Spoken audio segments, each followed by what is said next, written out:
नमस्कार साथियों, मैं कमलेश जाटोलिया आपका हमारे YouTube चैनल पर हार्दिक स्वागत और अभिनंदन करता हूं। आप सभी साथियों का हमारे YouTube चैनल पर तहे दिल से स्वागत है।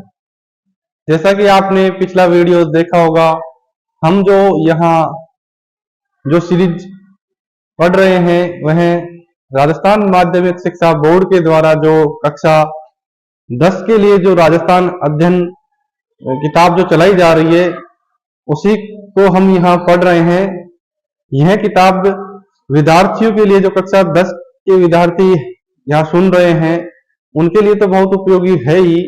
इसके साथ साथ यह जो कंटेंट हम पढ़ रहे हैं या यह जो पुस्तक है उन सभी विद्यार्थियों के लिए भी बहुत ही महत्वपूर्ण उपयोगी है, जो कि आने वाली किसी न किसी प्रतियोगी परीक्षा की तैयारी कर रहे हैं और उस परीक्षा के सिलेबस में कहीं ना कहीं राजस्थान जीके का पार्ट है। तो उन सभी के लिए ये पुस्तक जो है ये बहुत ही कारगर और उपयोगी सिद्ध होने वाली है। आप भरोसे के लिए आप चाहे तो पुराने पेपर उठा के देख लीजिए किसी एग्जाम के, और इस किताब का कंटेंट देख लीजिए, लगभग आपको क्वेश्चन मिलने वाले हैं। आरएस जो मेंस होने वाला है उसमें भी ये किताब जो है बहुत ही कारगर सिद्ध होने वाली है, क्योंकि आरएस मेंस में आपको लिखना पड़ता है और ये लिखने के हिसाब से इसमें कंटेंट दिया गया है कक्षा 10 के बच्चों के लिए, ताकि वो एग्जाम में लिख सके। तो जो विद्यार्थी कंपटीशन प्रतियोगी परीक्षा की तैयारी कर रहे हैं उनके लिए तो होने ही वाली है, ताकि अगर कोई मेंस की तैयारी कर रहा है उनके लिए भी बहुत ही कारगर सिद्ध होने वाली है। तो हम जो पढ़ रहे थे राजस्थान के प्रमुख दुर्ग, और कल हमने जो है कुछ दुर्गों को देखा था। अलवर दुर्ग देखा था, अचलगढ़ देखा था, चित्तौड़गढ़ देखा था, कुंभलगढ़ का दुर्ग देखा था। आज हम उस आगे के दुर्ग देखेंगे जो इस बुक में दिए गए हैं। तो बिना किसी देरी किए हुए हम चलते हैं अपने कंटेंट की ओर और देखते हैं आज का कंटेंट। इसमें जो अगला चित्तौड़गढ़ के बाद जो दुर्ग दिया गया है वह है कुंभलगढ़, चूरू का किला। चूरू जो कि राजस्थान में एक जिला भी है और उसी जिले में स्थित एक दुर्ग है जिसको चूरू का दुर्ग कहा जाता है। आप देखोगे ज्यादातर किलों का नाम जिलों के हिसाब से, जैसे चित्तौड़गढ़ का है, बीकानेर दुर्ग है, हालांकि उनके नाम और भी है। जैसे अलवर के किले का नाम हमने कल देखा था, बाला किला भी उसे कहा जाता है। तो वैसे ही हम देखते हैं यहाँ यह दुर्ग सामरिक दृष्टि से महत्वपूर्ण रहा है। सामरिक दृष्टि मतलब जब भी राजस्थान की रियासतों ने यहाँ शासन किया होगा तो आपने देखा होगा अलवर जो है दिल्ली की सीमा पे पड़ता है। तो जब दिल्ली पे जब सत्ता रही होगी किसी भी वंश की, तो अलवर जो है राजस्थान रियासतों के मध्य और दिल्ली रियासत के मध्य एक महत्वपूर्ण स्थान रहा होगा। इसलिए अलवर सामरिक दृष्टि से एक महत्वपूर्ण किला है राजस्थान में। इसकी पहचान राष्ट्रीय धरोहर के रूप में भी है। 1857 के विद्रोह में ठाकुर शिव सिंह, इंपॉर्टेंट है साथियों, ध्यान रखना है। 1857 का जो रिवोल्ट हुआ है उस विद्रोह में ठाकुर शिव सिंह ने अंग्रेजों का जमकर मुकाबला किया था। यहाँ पे आपने 1857 की क्रांति का नाम तो अवश्य सुना होगा। कि 1857 की क्रांति जिसकी शुरुआत अगर भारत में देखे, मैं आपको यहाँ कुछ बता दूं 1857 की क्रांति के बारे में भी।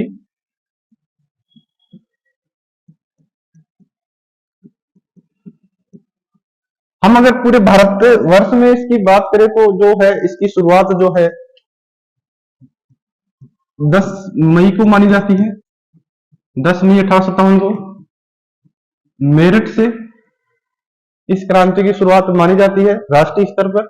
लेकिन हमें अगर राजस्थान के संदर्भ में पढ़ना है तो ध्यान रहे राजस्थान में जो है 1857 की क्रांति की शुरुआत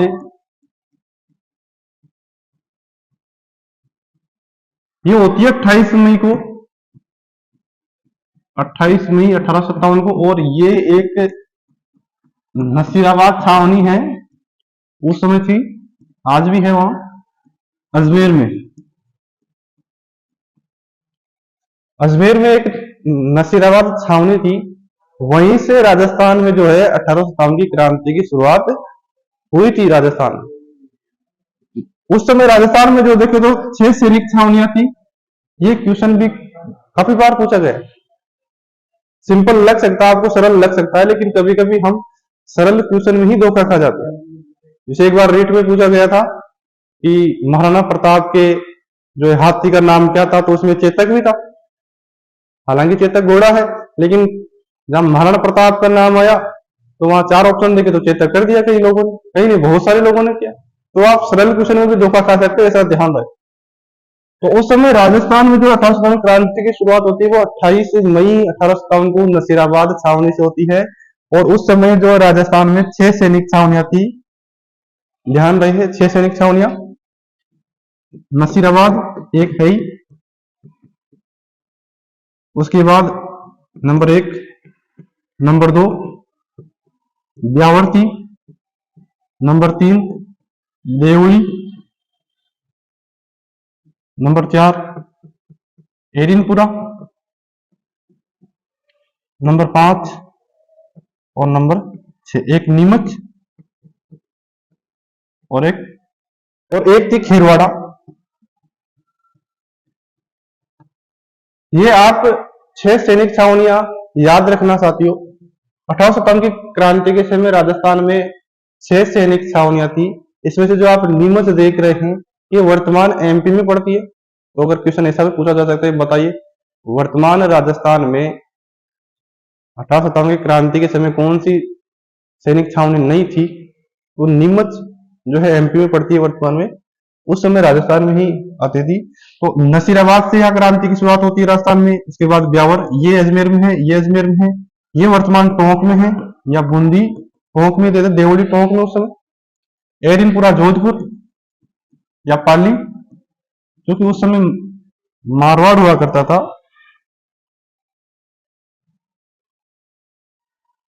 तो जोधपुर, नीमच एमपी और खेरवाड़ा उदयपुर, ये 6 सैनिक छावनियां 1857 क्रांति के समय उस समय राजस्थान में कार्यरत थी। और सबसे पहले जो इन क्रांति की शुरुआत होती है राजस्थान में वो होती है नसीराबाद अजमेर से 28 मई को। वापस चलते हैं अपने। तो ध्यान रही 1857 की क्रांति के समय यहाँ के ठाकुर शिव सिंह ने अंग्रेजों का जमकर मुकाबला किया था। अंग्रेजों के विरुद्ध युद्ध में, जब ये इंपॉर्टेंट लाइन यहाँ बता रहा हूं मैं, तो ध्यान रखना कि अंग्रेजों के विरुद्ध जब युद्ध हो रहा था और जब युद्ध में गोला बारूद खत्म हो गए थे या समाप्त हो गए थे, जब तोप के गोले समाप्त हो गए थे, तो लुहारों ने लोहे के गोले बनाए।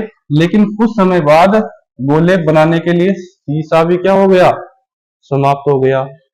अब आगे देखना, ऐसी कहावत है कि साहूकारों और जन सामान्य ने ठाकुर को घरों से चांदी लाकर समर्पित की। जब अंग्रेज शत्रु पर चांदी के गोले जाकर गिरे तो शत्रु भी हैरान रह गया। इससे बड़ा राष्ट्रीयता का उदाहरण और नहीं हो सकता। मतलब कि जब गोला बारूद खत्म हो गए तो लोहे के गोले बनाए, और जब वह भी खत्म हो गए तो चांदी के गोले दागे गए। और जब चांदी के गोले जब दुश्मन पे जाके गिरे तो दुश्मन भी देख के क्या हुआ, आश्चर्यचकित हुआ कि ये क्या हो रहा है। सभी लोगों ने अपनी अपनी चांदी जो अपने आभूषण थे वो लाके ठाकुर को दिए कि लोहारों को बनाने के कि इनके गोले बनाए जाए और तब तक मुकाबला किया जाए जब तक हमारे पास अंतिम सांस है। तो ध्यान रहे 1857 क्रांति के समय अलवर में जो यहाँ का जो शासक था ठाकुर शिव सिंह, उन्होंने अंग्रेजों का सामना किया था। यहाँ अगर क्वेश्चन ऐसा भी आए कि बताइए कौन से किले में जब गोला बारूद समाप्त हो गए तो वहां चांदी के गोले दागे गए, तो वह किला है चूरू का किला। आप याद रखिए इसको, चूरू का किला, जहां गोला बारूद समाप्त होने के बाद दुश्मन पे चांदी के गोलों की बारिश या बरसात की गई। आप ध्यान रहे। अब हम देखते हैं जयगढ़। जयगढ़ बहुत ही महत्वपूर्ण किला है। जयगढ़ जो कि राजस्थान के जयपुर जिले में स्थित है।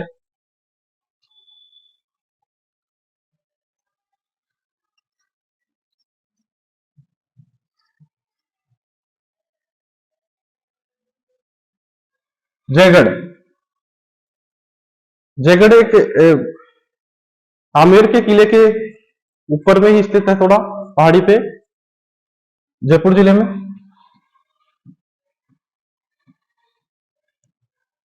जयपुर का यह दुर्ग गढ़ था, इसका निर्माण मिर्जा राजा जयसिंह, मिर्जा 1620 से 1667 ईस्वी तक इनका शासन था, उन्होंने इसका निर्माण करवाया था। जयगढ़ के किले का निर्माण जयसिंह ने। और यह 500 फीट ऊंची एक पहाड़ी पर स्थित है। और इसके चारों ओर देखे तो एक सुरक्षा के लिए एक दीवार भी बनाई गई है। और ये देखो, ये इसमें शस्त्रागार भी है, कचवाहा, क्योंकि आपको पता है कि आमेर जो है कचवाहा राजपूतों की राजधानी रही है, इसलिए जयगढ़ जो है कचवाहों का शस्त्रागार भी रहा है। यहीं पर ये इंपॉर्टेंट है, जयबाण नामक एक तोप स्थित, जो एशिया की सबसे बड़ी तोपों में जिसको शामिल किया जाता है, जयबाण। एशिया की सबसे बड़ी तोप भी इसको कहा जाता है, या तोपों में इसको शामिल किया है, जयबाण। जयबाण तोप जयगढ़ के किले में स्थित है। और इस किले का निर्माण मिर्जा राजा जयसिंह ने करवाया था। आप ध्यान रहे, कचवाओं का शास्त्रागार भी है। और ऐसी कहावत भी है कि जब इंदिरा गांधी के समय में यहाँ खजाने की खोज भी की गई थी जयगढ़ के किले में, अब कुछ मिला या नहीं मिला वो बात अलग है, लेकिन ध्यान है इंदिरा गांधी के समय इस किले में जो है खुदाई की गई थी, क्योंकि ये जो है उनका कछवाहा राजपूत जब भी कोई अपना खजाना जो रखते थे वो जयगढ़ के किले में ही रखते थे, इसलिए यहाँ खुदाई की गई थी उनके समय में। तो ध्यान रहे, जयगढ़ का किला, यहाँ शस्त्रागार है, मिर्जा राजा जयसिंह ने इनका निर्माण करवाया है, यहाँ जयबाण तोप है। अब हम आगे चलते हैं, जालोर दुर्ग। इसमें जो दी गई है इस बुक में जानकारी, बेसिक जानकारी दी गई है, ताकि आपको सामान्य रूप से समझ में आए कि कौन सा किला कहाँ है, क्या स्थिति है। और उसके बारे में जो अधिक जानकारी है वो आपको किसी दिन जब हम एक्स्ट्रा क्लास लेंगे उसमें आपको बताएंगे इन सब किले के बारे में एक्स्ट्रा जानकारी। अभी हम बेसिक जानकारी प्राप्त कर रहे हैं राजस्थान अध्ययन के लिए, क्योंकि क्वेश्चन ज्यादातर बेसिक जानकारी से ही बनते हैं।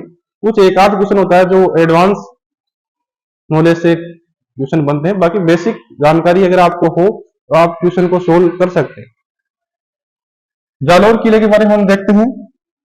यह दुर्ग दिल्ली गुजरात जाने वाले मार्ग पर स्थित है, क्योंकि यह बहुत ही महत्वपूर्ण मार्ग हुआ करता था मध्यकालीन भारत में। अगर देखें तो आप, क्योंकि जब भी कोई दिल्ली पे शासन करेगा तो वो गुजरात पे अपना अधिकार रखना चाहेगा, और वह गुजरात जाने के लिए इसी मार्ग का प्रयोग करता है।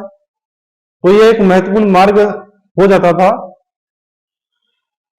तो जो है जालोर दुर्ग है, दिल्ली और गुजरात मार्ग पर स्थित है। युद्ध की दृष्टि से यह किला सबसे सुदृढ़ है। अलाउद्दीन खिलजी ने कई वर्षों तक इसकी घेराबंदी की, लेकिन इसमें प्रवेश नहीं पा सका, और छल और कपट का सहारा लेके उसको फिर इस दुर्ग के अंदर प्रवेश करना पड़ा। बाद में 1314 में कानड़देव, ये कानड़देव बोलो या कानड़देव, बात एक ही है, कानड़देव चौहान, आपने एक नाम सुना होगा कानड़देव चौहान का। तो एक ग्रंथ भी है कानड़देव प्रबंध,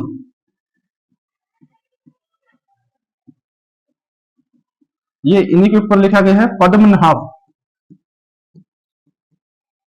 इन्होंने ग्रंथ लिखा था कानड़देव प्रबंध, पद्मनाभ ने, ये इन्हीं के ऊपर है। जालोर के शासक है कानड़देव, उन्हीं के ऊपर पद्मनाभ ने कानड़देव प्रबंध ग्रंथ लिखा था। तो ध्यान रहे, कानड़देव के आदमियों की गद्दारी से किले का पतन हुआ।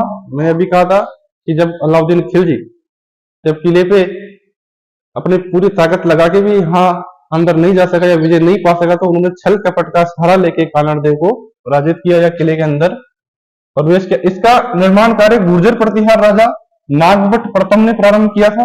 बाद में परमारों ने इसे पूरा करवाया था। स्वतंत्रता आंदोलन के समय मथुरादास माथुर, फतेहराज जोशी, कुछ नाम है, गणेशीलाल व्यास और तुलसीदास राठी आदि नेताओं को इस दुर्ग में नजरबंद किया गया था। ये आप जरूर ध्यान रख ले साथियों, क्योंकि आजकल क्वेश्चन ऐसे ही पूछे जाते हैं। बताइए मथुरादास माथुर को स्वतंत्रता आंदोलन के दौरान कौन से किले में कैद किया गया था या नजरबंद किया गया था? गणेशीलाल व्यास है, फतेहराज जोशी है या तुलसीदास राठी है, इन सबको जालोर दुर्ग में ही नजरबंद किया गया था। और गुर्जर प्रतिहार साधारण नागभट्ट प्रथम ने इसका निर्माण प्रारंभ किया था। बाद में जो है परमारों ने इस किले का निर्माण पूरा करवाया था। ये हमें जालोर के किले के बारे में जानकारी रखनी, जालोर में ही स्थित है ये किला। और जो है कानड़ देव का संबंध जालोर से है, तो आप ध्यान रहे। और कानड़ देव प्रबंध जो है पद्मनाभ का ग्रंथ है, जो जालोर के शासक कानड़ देव के दरबारी भी थे, तो उन्हीं के ऊपर उन्होंने ये ग्रंथ लिखा था। अब हम आगे चलते हैं। इसमें जो दिया गया है आगे, जैसलमेर का किला दिया गया है।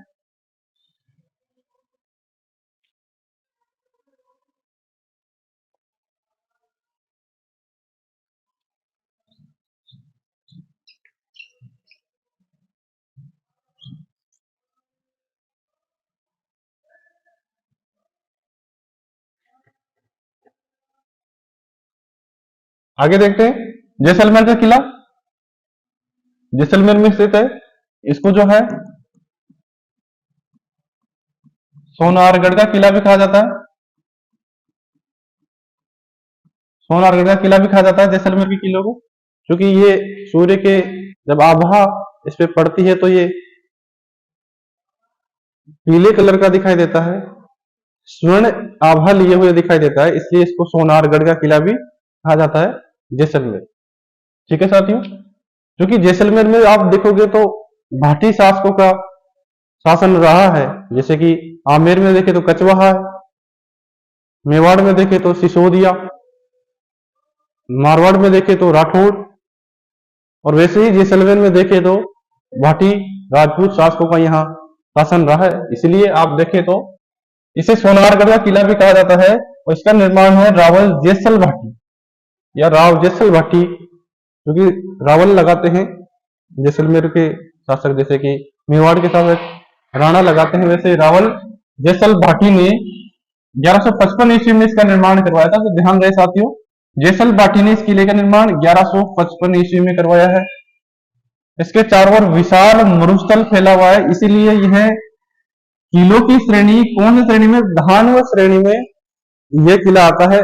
जैसे गागरोन का जो किला है वो जलदुर्ग की श्रेणी में आता है, और इसी प्रकार जैसलमेर का किला धानव श्रेणी की श्रेणी में आता है। धानव का मतलब जो मरुस्थल से गिरा हुआ है, धानव श्रेणी की श्रेणी में आता है। दुर्ग में स्थित, ये इंपॉर्टेंट है कि दुर्ग में क्या क्या स्थित है, अधिकांश क्वेश्चन इनसे बनते हैं कि ये महल है, ये किस कौन से दुर्ग में है।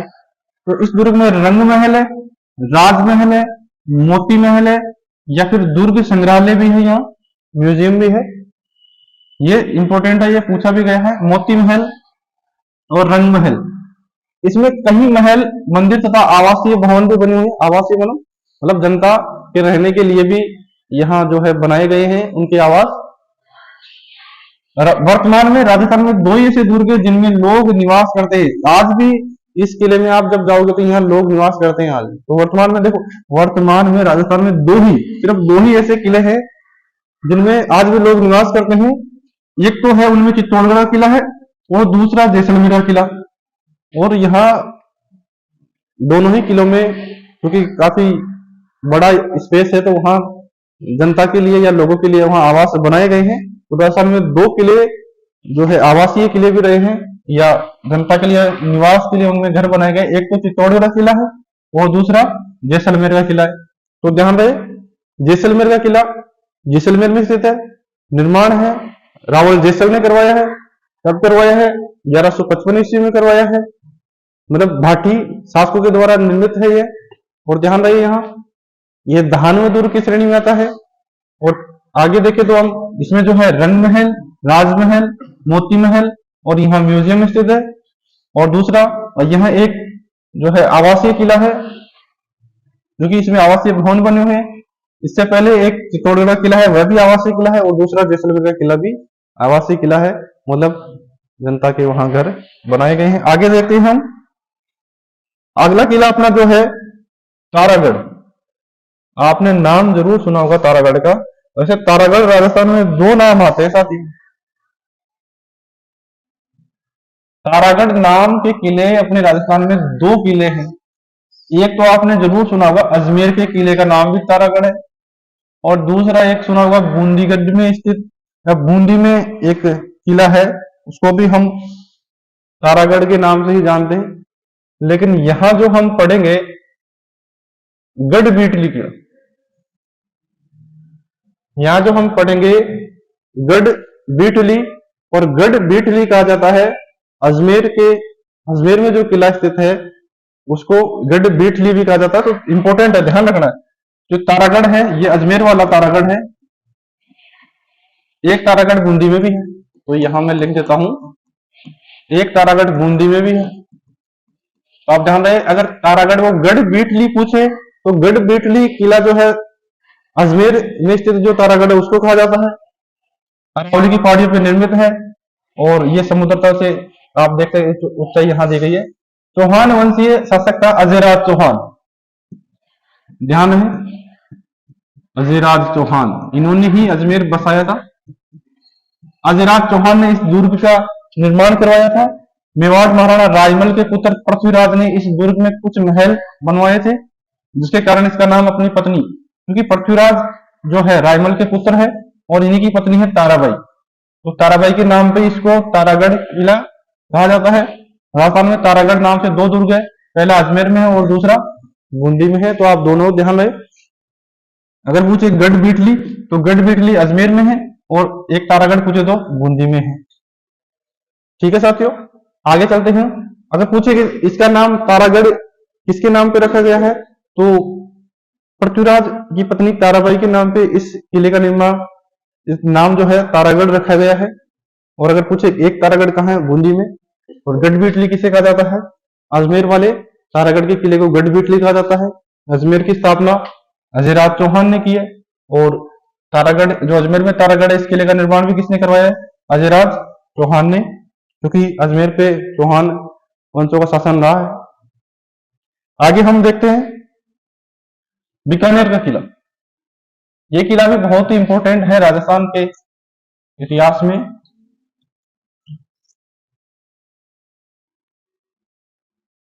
बीकानेर किला, इसका भी अलग नाम है, जिसको हम कहते हैं जूनागढ़ का किला। याद रहे साथियों, जूनागढ़ का किला। तो बीकानेर किले को और किस नाम से जाना जाता है, जूनागढ़ का किला। जैसे अजमेर के तारागढ़ को गढ़ बीटली, जैसलमेर के दुर्ग को सोनारगढ़, जोधपुर के किले को मेहरानगढ़, वैसे ही बीकानेर के किले को क्या कहा जाता है, जूनागढ़ का किला। यह मरु दुर्ग की श्रेणी में आता है, वही धानव दुर्ग की श्रेणी में। इस दुर्ग की नींव महाराजा राय सिंह, ये ध्यान रहिए आप, महाराजा राय सिंह बीकानेर के शासक रहे। उन्होंने, ये तारीख भी यहां दी गई है किताब में, 17 फरवरी 1589, 17 फरवरी 1589 ईस्वी को इस दुर्ग की नींव किसने रखी, महाराजा राय सिंह ने। ध्यान रहे, इसको बनने में लगभग कितना समय लगा, 5 साल। इसकी दीवारें देखें तो 40 फीट ऊंची है, 15 फीट चौड़ी दीवार है, जो कि सुरक्षा की दृष्टि से मजबूत मानी जाती है। दुर्ग की जो दीवारें बनी गई हैं, अधिकांश आप देखें तो लाल पत्थर से बनी गई है, यह भी इंपॉर्टेंट है। दुर्ग परिसर में फूल महल शीशे का बना हुआ है, जो कि बेजोड़ और अद्भुत महल है। इसमें सोने की नक्काशी और चित्रकला का काम अनूठा है, और इसी में महाराजा गंगा सिंह का ये कार्यालय भी है। महाराजा गंगा सिंह का कार्यालय, गंगा सिंह का नाम आपने जरूर सुना होगा, बीकानेर के शासक रहे हैं महाराजा गंगा सिंह। उनका एक यहाँ ऑफिस या कार्यालय भी है, वो भी बीकानेर के किले में बना हुआ है। तो साथियों, अभी तक जो हमने देखा, हम एक बार देख लेते हैं आज हमने क्या क्या देखा। अभी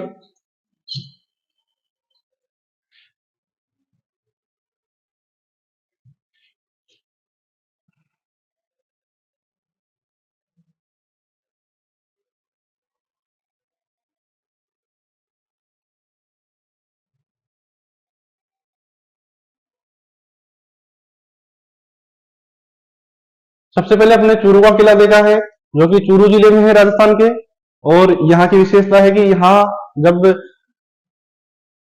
गोला बारूद समाप्त हो गए थे, तो यहाँ जो है चांदी के गोले दागे गए थे दुश्मन में, इसलिए चूरू का किला विशेष है। इसके बाद हमने जयगढ़ देखा था, जयगढ़ का किला जो कि राजस्थान के जयपुर जिले में स्थित है। और यहाँ जो है एक बहुत ही महत्वपूर्ण तोप स्थित है, जो कि एशिया की सबसे बड़ी तोप भी कही जाती है, जिसका नाम है जय बाण, और जय सिंह ने इनका निर्माण करवाया था। आगे देखे तो हमने जालोर का किला देखा है, जो कि राजस्थान के जालोर जिले में स्थित है। यहाँ के एक प्रसिद्ध शासक का आपने नाम सुना होगा, कानड़देव चौहान। और उनपे एक ग्रंथ लिखा गया है कानड़देव प्रबंध, जो कि उनके दरबारी पद्मनाभ ने लिखा था। आगे हम देखते हैं तो जैसलमेर का किला लिखा दिया गया है यहाँ। जैसलमेर का किला जो कि राजस्थान के जैसलमेर जिले में स्थित है, और इसको जो है सोनारगढ़ का किला भी कहा जाता है।